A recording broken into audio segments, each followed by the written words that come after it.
Governo lá com paciência, hodi halo evacuação do jovem criativo Sira, nebe hamahan an ia arte Moris.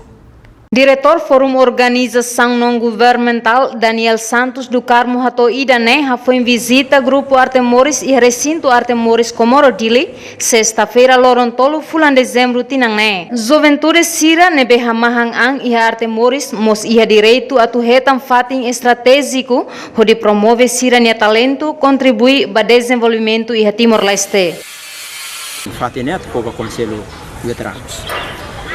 Agora, Conselho Veteranos halo teknar, sira sai veterano também sira halo kuno, luta bau kontrasikan. Mas bem, se Conselho Veteranos mas ia direito a tu retan fatin estratégia sira, anessa ne para tu desenvolver, pode continuar a ser missão na tu contribuir para criança independência. Arte Moris mas ia direito a tu retan espaço no rumah nebe estratégico, a tu halo atividade que contribui para a criança e a independência. Tapi buat rua lah nessa agora. Questão makanya fatin estratégico para que a município dele, né? Quase domina o tucusi organização circuito, organização resistência, organização conselho combatente unian, por exemplo, how for ex-dolo Polmera, né? Então nem o Conselho Veteranos Município de Lima que tahu ela quadro né centro hane Santa Ibisi, né? Conselho Veteranos sira maka utiliza agora arte morista ia faten estratégia né?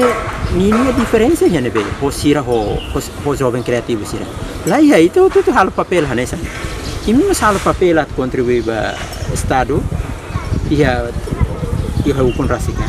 Arte Moris mas halo itu. Ibu lalu se sira ia merece atu hetan faten rumah anesale. Estado tem que tratar igual para jovem criativo. Se ia faten rumah estratégia atu halo serna atividade arte, cultura, seliu si buat siro hanya dansa, halo teatro, pinta. Buat serna ne mabolo be hariku ini identidade anesale metimoro. Daniel Santos apela à autoridade Sira atula bele hodi farda hanehan juventude Sira iha grupo Arte Moris. Tamba grupo nela osso caráter violentico, mas berro criatividade hodi ajuda Estado iha qualquer situação. Reportagem de Seda Cruz, Adaza Vieira, Televisão Timor-Poste.